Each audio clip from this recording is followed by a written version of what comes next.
What's up, everybody? It's the Pirate Stacker coming at you Saturday. I hope you're all having a great day. I have got so much going on and so much to talk about today because we are traveling around the world today.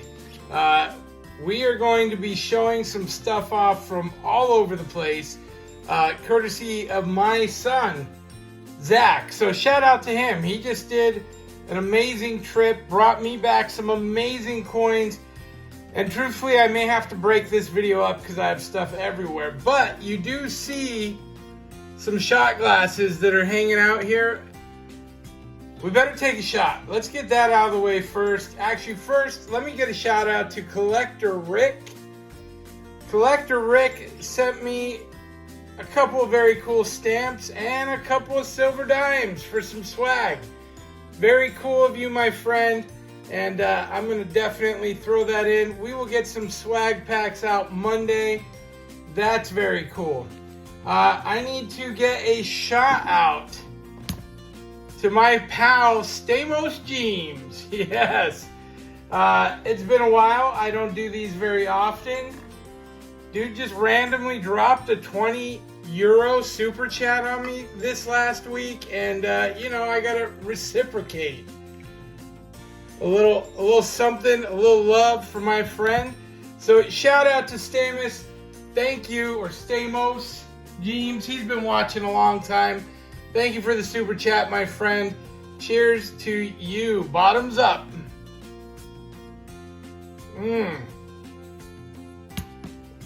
Woo. I am chasing. It's been a while. It's been a while.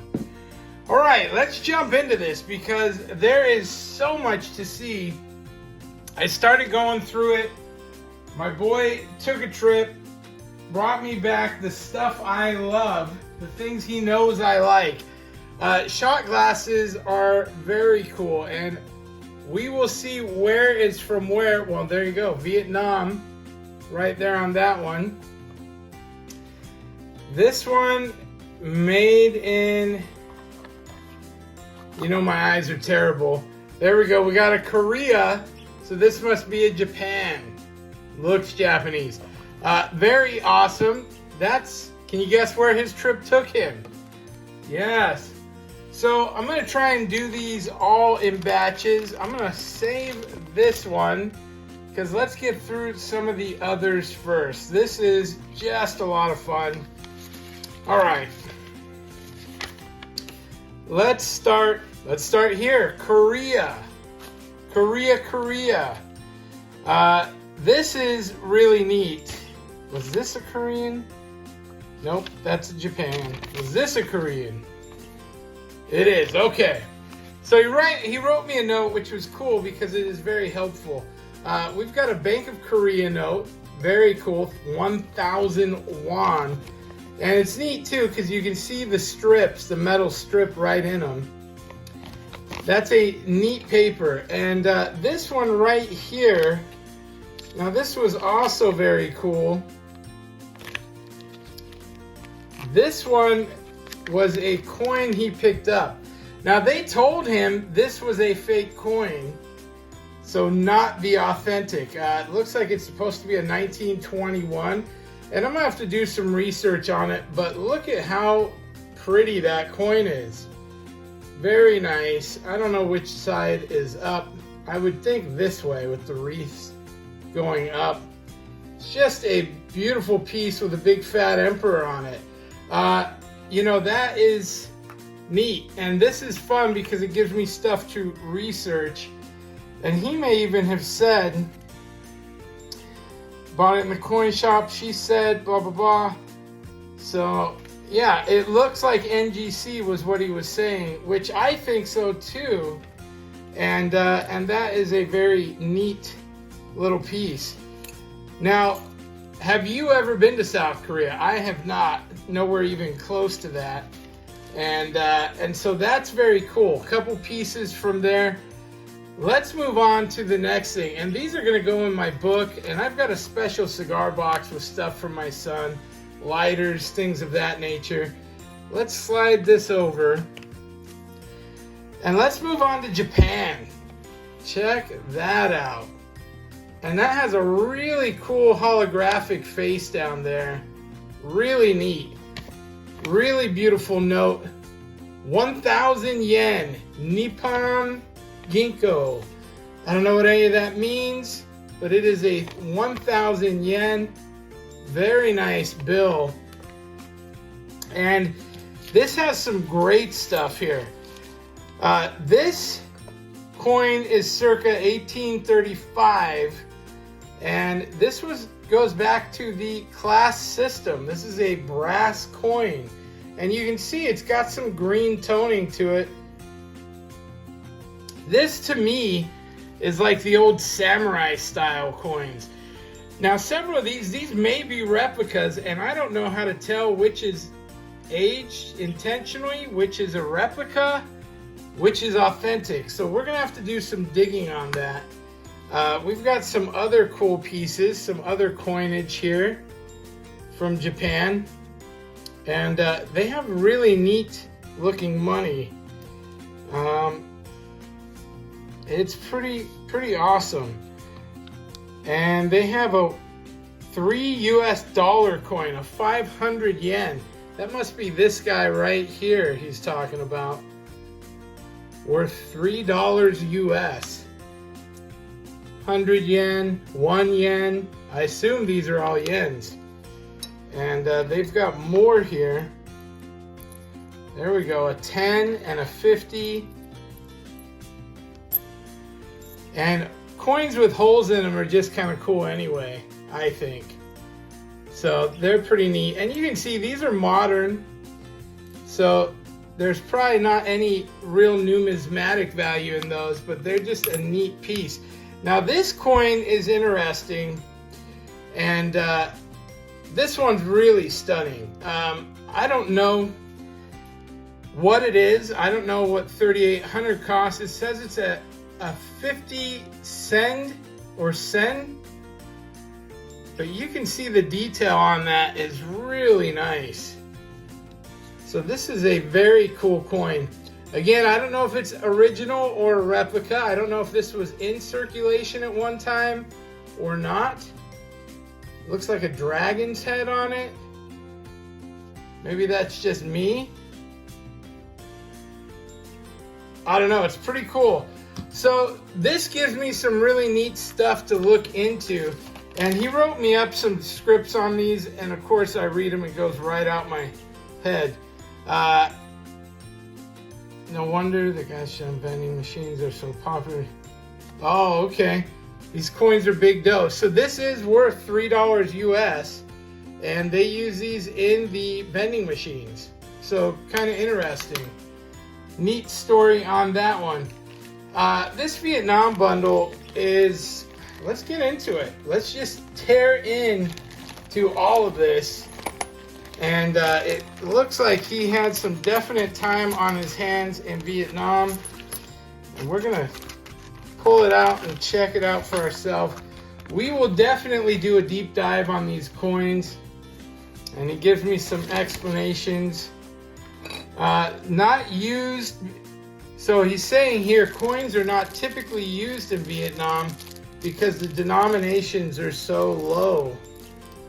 Which we know, their money is cheap, and so their denominations are typically in bills, and they round up to the nearest 1,000 dong, is what it says.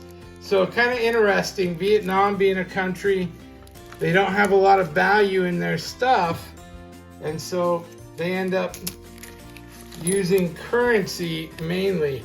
Now here's a cool kind of collector's set. And it's got several different coins, and it's got some stamps too. This is kind of neat because it's kind of a touristy. It's sealed up, which is unique, and I'll have to put that in some kind of an album. There is a nice little toning to that, definite copper involved there. So these are probably original coinage from back in the day, I would expect, and that's pretty dang neat. Here we go, the money, cash money. These are the Vietnamese dong, and that's what they're called. And it, like the what is it, Iraq's money, the dinar, They're the only two that are not traded here in the US, not like normal currencies. And it makes you wonder why that is exactly. 500,000 dong here. And that is just a cool piece. I like the holographic clear there. The colors are really beautiful on it too. And we got a 200,000 dong. So of course this is what hyperinflation will get you, is huge numbers. And I'm sure you probably can't buy a whole lot with them. 50,000 dong here. And he said his US dollar went very far here.